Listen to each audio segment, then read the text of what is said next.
Internal rotation from the standing position can be performed from a lot of different settings. So the Revolution really provides you tremendous variation. So watch all these different ones. Now first of all, the initial one, the primary one, I would adjust this adjustable arm to about the height of your elbow when your arm is by your side. That way when you bend your forearm up to create the path of motion, the resistance or the rope is lined up right against you. So the whole thing about all these internal rotation and external rotation exercises is that you're only moving in rotation. Notice as Amy does this, her arm's not moving away from her body. She's not pulling it forward and pulling it backwards. If I put my finger right below her elbow, it's staying right there like a hinge. And that's the important part of this. Now, let me show you some other things we can do. In this setting, notice she had to step away from the machine enough to give herself some tension.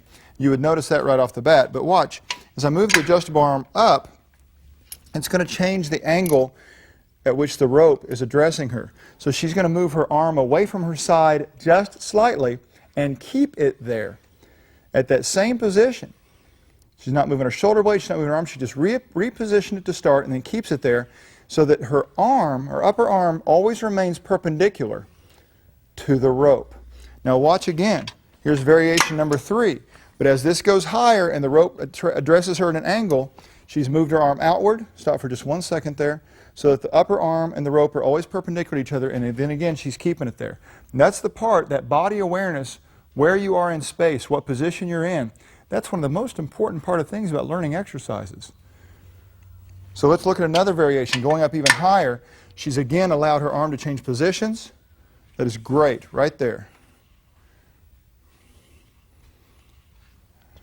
And now as I go up even higher, I'm going to have her actually scoot towards me a little bit. I may go up to the top setting. So this could be up here in number 1 or 0. And she's going to be almost out to 90 degrees at the arm. So between her torso and her arm is about 80, 90 degrees. And her rotation now looks more like a forward and downward motion. And that's one of the great variations allowed for internal shoulder rotation with the Revolution.